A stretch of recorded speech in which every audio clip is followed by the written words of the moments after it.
everyone. Welcome to Jesus and Jean podcast. I'm your host, Molly Jean. I am so excited to chat with you about Mark chapter 5 today. It is really eye-opening. So without further ado, let's get reading. I'm reading to you from the English Standard Version, but feel free to use whatever version is best for you. So starting in verse 1, it says, "They came to the other side of the sea, to the country of Gerasenes, and when Jesus had stepped out of the boat, immediately there met him out of the tombs a man with the unclean spirit. He lived among the tombs, and no one could bind him any more, not even with a chain, for he had often been bound with shackles and chains, but he wrenched the chains apart, and he broke the shackles in pieces. No one had the strength to subdue him. Night and day among the tombs and on the mountains he was always crying out and cutting himself with stones.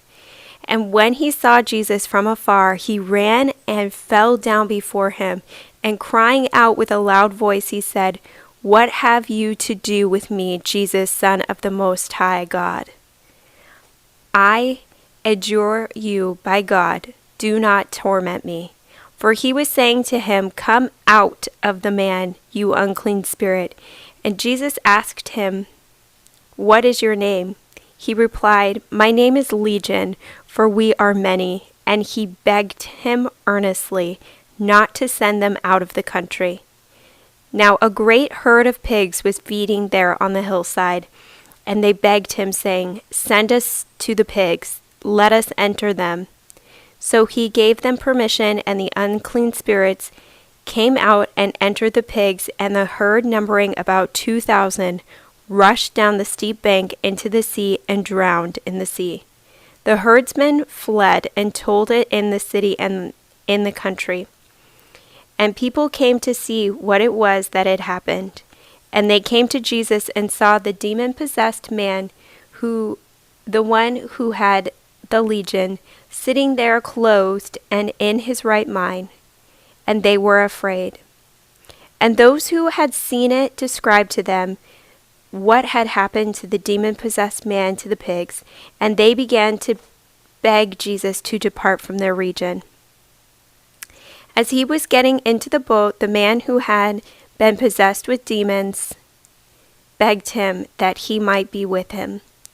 And he did not permit him, but said, 'Go home to your friends and tell them how much the Lord has done for you, and how he has had mercy on you.'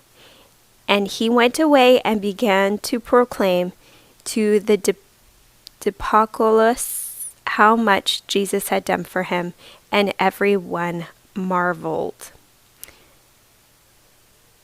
We're going to stop there. We'll read a little bit more in the next one.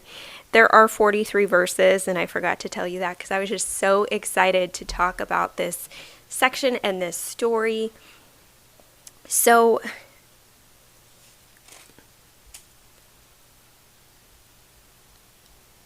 it is just so, there are so many things I want to talk about in this just little passage. So I'm like, where do I even start? So there was this man who had an unclean spirit, and we later find out that he had a legion. He had so many unclean spirits in him, because there were 2,000 pigs.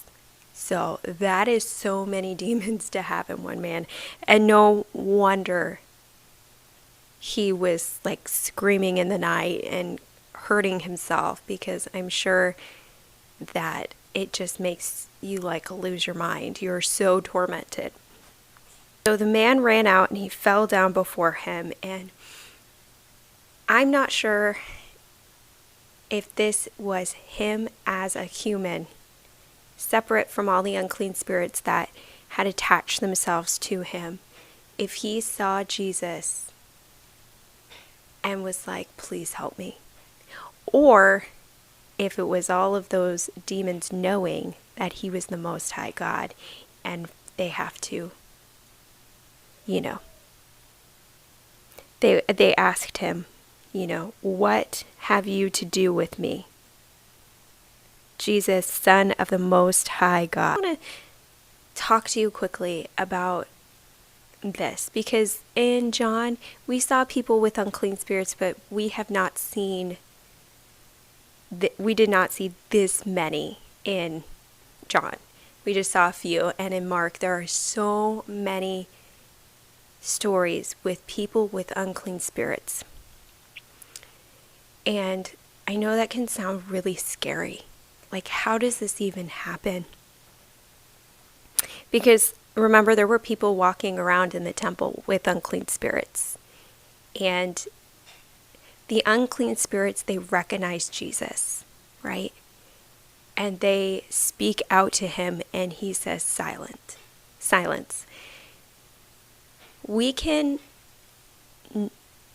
They cannot attach to us or be inside of us without us allowing it. And what I mean by that is we don't specifically have to say, oh yes, come on in, water's fine.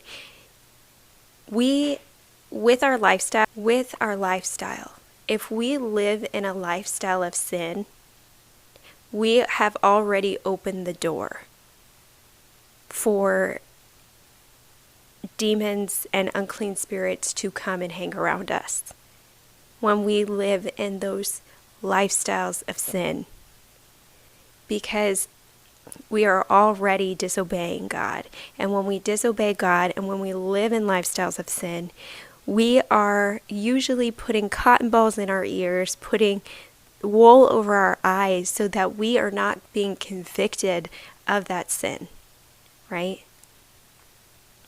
For instance, I speak about this a lot because I want you to know that I also have done things that I'm not proud of.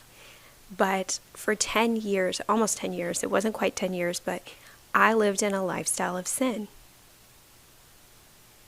And during that time, I opened myself up to having unclean spirits be around me all the time, because I was putting the cotton balls in my ears and the wool over my eyes. And anytime somebody tried to tell me, like, you shouldn't be doing this, I would make excuses as to why I should be.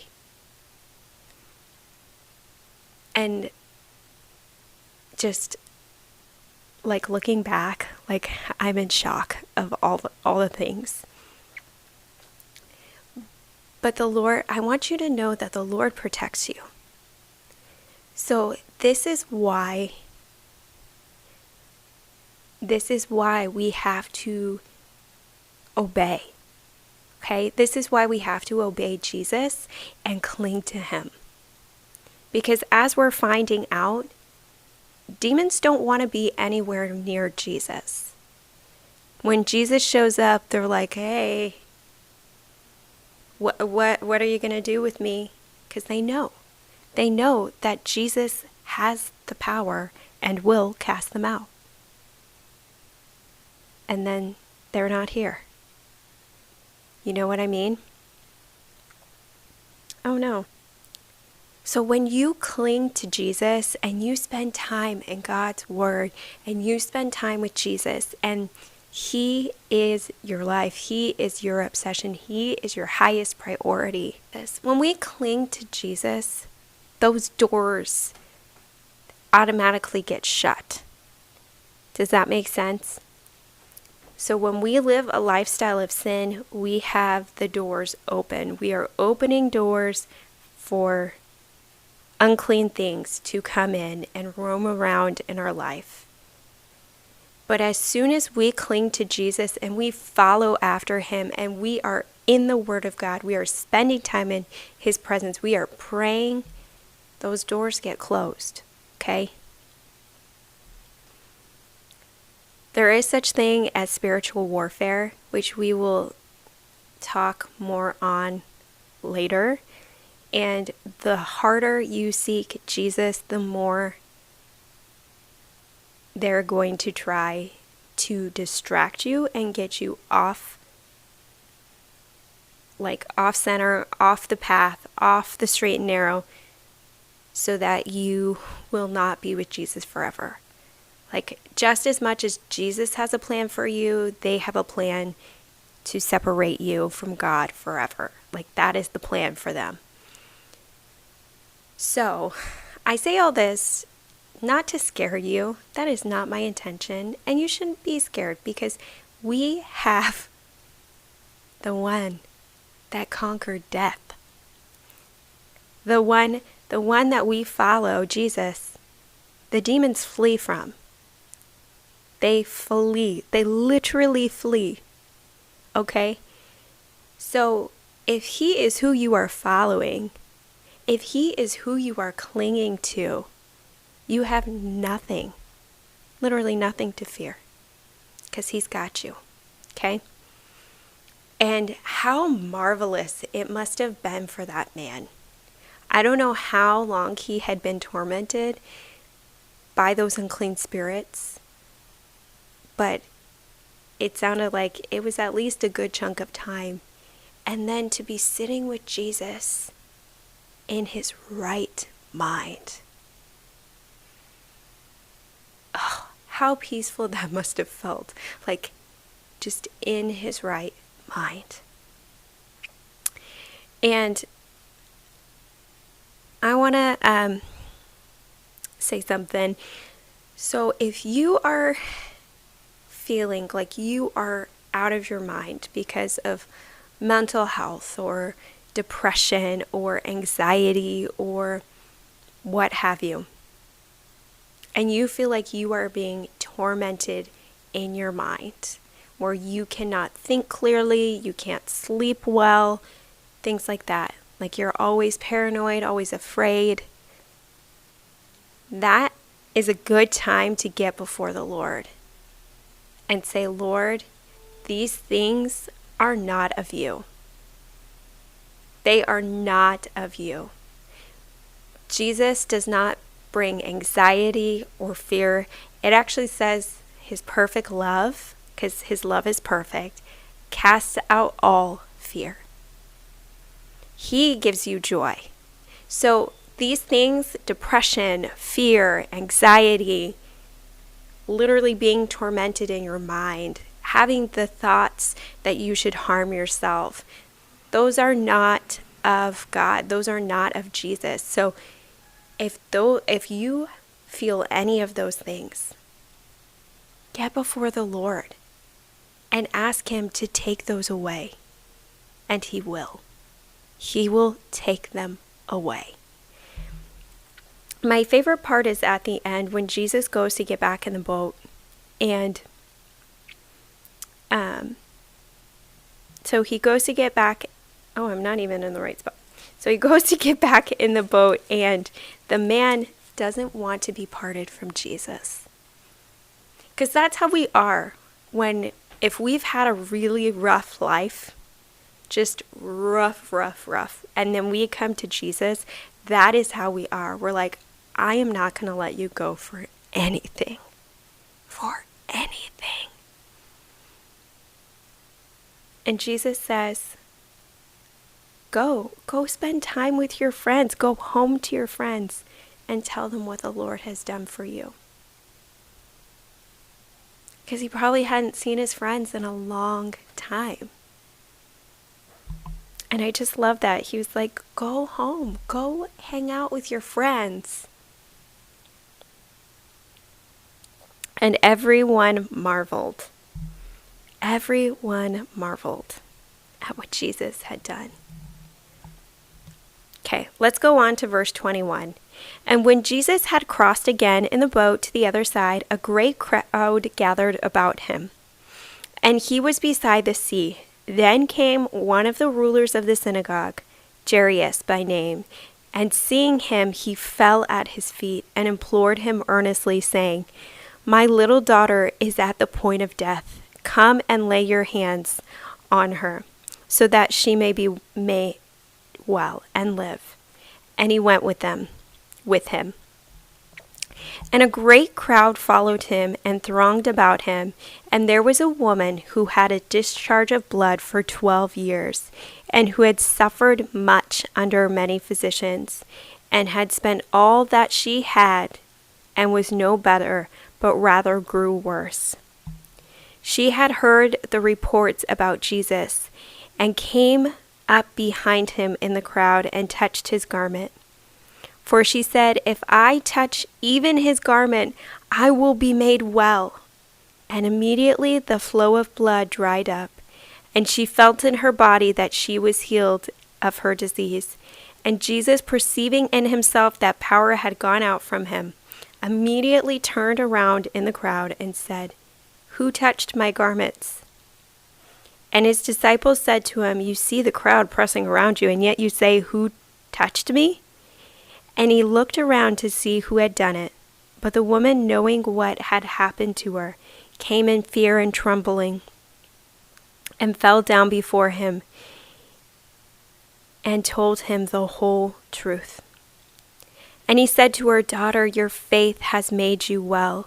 Go in peace, and be healed of your disease." While he was still speaking, there came from the ruler's house some who said, "Your daughter is dead. Why trouble the teacher any further?" But overhearing what they said, Jesus said to the ruler of the synagogue, "Do not fear, only believe." And he allowed no one to follow him except Peter and James and John, the brother of James. They came to the house of the ruler of the synagogue, and Jesus saw a commotion, people weeping and wailing loudly. And when he had entered, he said to them, "Why are you making a commotion and weeping? The child is not dead, but sleeping." They laughed at him.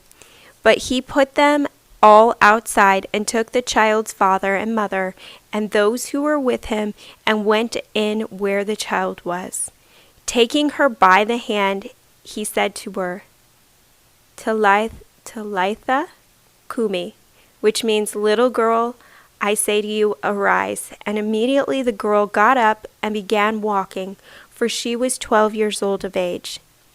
And they were immediately overcome with amazement. And he strictly charged them that no one should know this, and told them to give her something to eat. Okay, so let's go from the bottom and work our way up. So the people laughed at Jesus.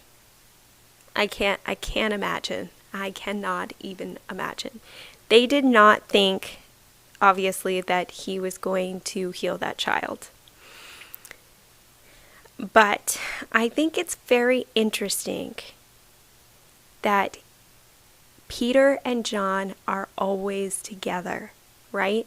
They are always together. I was saying in an earlier podcast that to me they must be best buds. They must be good friends because they are always together. Jesus always brings them together. And I think that's really interesting, especially because those two actually wrote letters and were the first kind of people after Paul. They furthered Paul's ministry, and then Peter came to teach the people, and then John came after Peter. And we will get to all of that in later months. But I just think it's interesting that they are always together.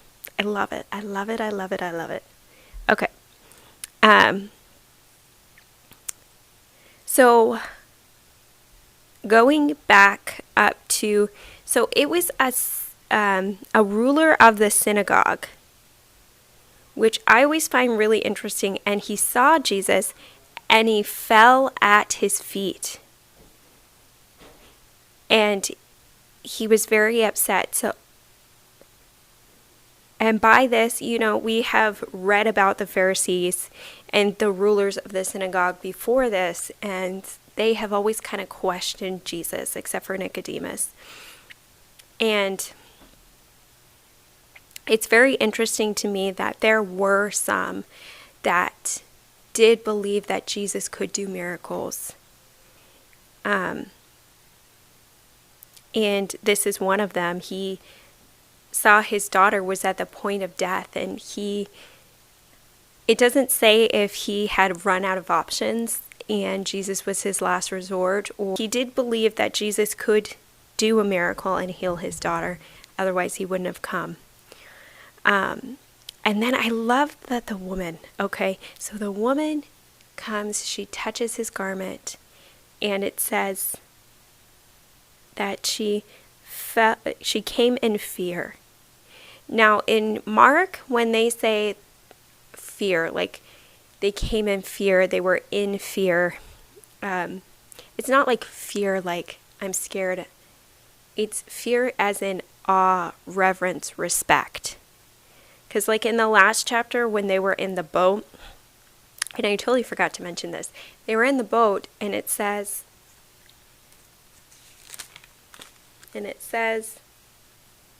and they were filled with great fear and said to one another, "Who is this that even the wind and the sea obey him?" So they weren't afraid. I mean, they may have been afraid, but in that moment, they weren't afraid like, oh my gosh, who is this guy? They were in awe. And because it's different, because earlier, even in this passage, it says that they were afraid. So, I mean, we use both things interchangeably, but in these contexts, fear is typically, when you're reading it, it makes more sense if it's respect and in awe. So she was trembling, and she fell down before him in great awe and respect, in reverence. And he said to her, "Daughter, your faith has made you well. Go in peace and be healed of your disease." So it's interesting, this healing, because so a lot of the other healings that we've seen, even the man whose friends he brought on the bed, he says, "Go and sin no more." But he doesn't say that here. "Daughter, your faith has made you well. Go in peace and be healed of your disease." He doesn't say to her, "Go and sin no more," which I find really interesting. And I would love to spend time just really going through and studying the difference between go and sin no more and just be healed. And to me, it's definitely this division of a lifestyle of sin, and obviously ailments can come up without us really doing anything to cause them.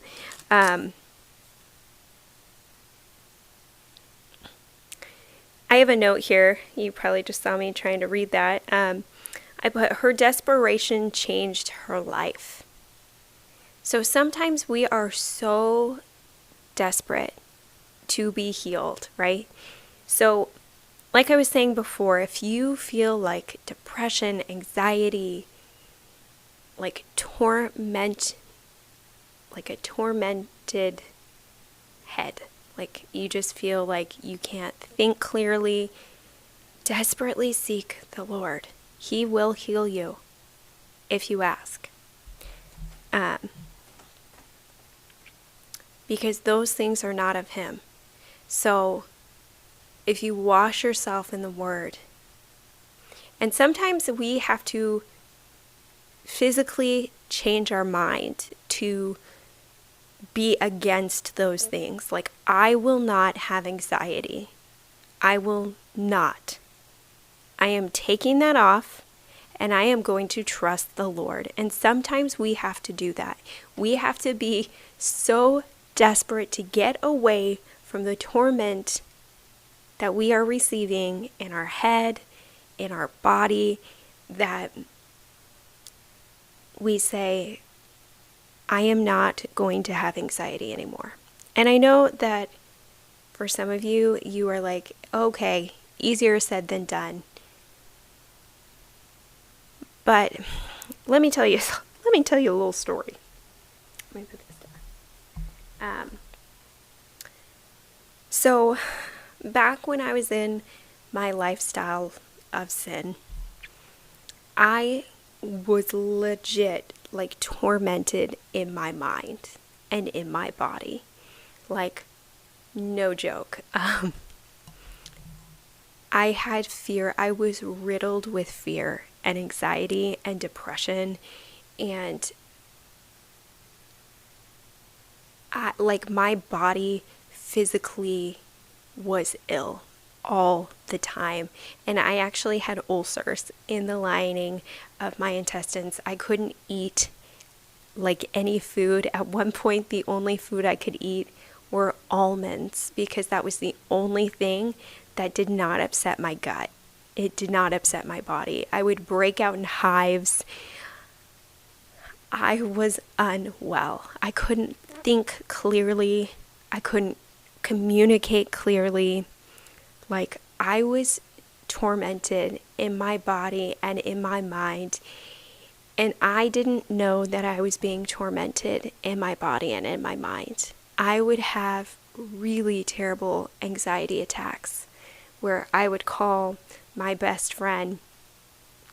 And I knew that these things weren't of God, because I gave my life to the Lord at 15, and I've told you that I had times where I followed Him wholeheartedly, and then I had times where I fell on my face and did my own thing. And it hurt, because I crashed and burned. And one of my good friends, we've kind of had similar stories where we have been on fire for God, and then we hit the ground, and then we come back up. And I called her. I remember distinctly one time I was late for work, and literally sitting in my car in the parking lot of my work, and I legit had a panic attack, and I called her, and I couldn't breathe, and she prayed for me. She literally prayed for me, and my breathing normalized, my tears stopped, and I was able to go into work. I was able to go into work and do my day.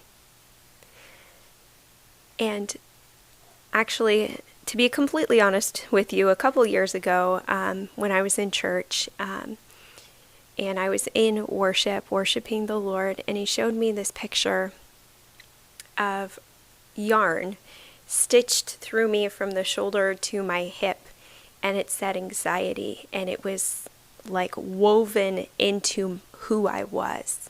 And at that time, I really believed that anxiety was woven inside of me.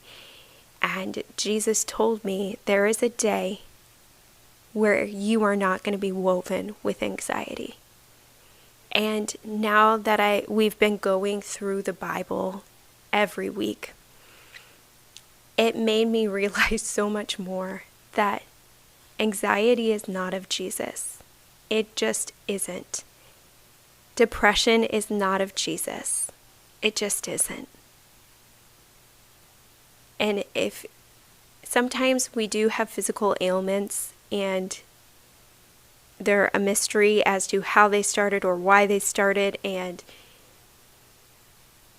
I'm not talking about that. I am talking about these things that are like more mental health challenges that we are struggling through. And I want you to know that Jesus can take those things off of you. He can free you from those things. They are bondage. And He can free you. He can free you. He can break those chains. And I'm not sure who needed to hear that today, but He can do it.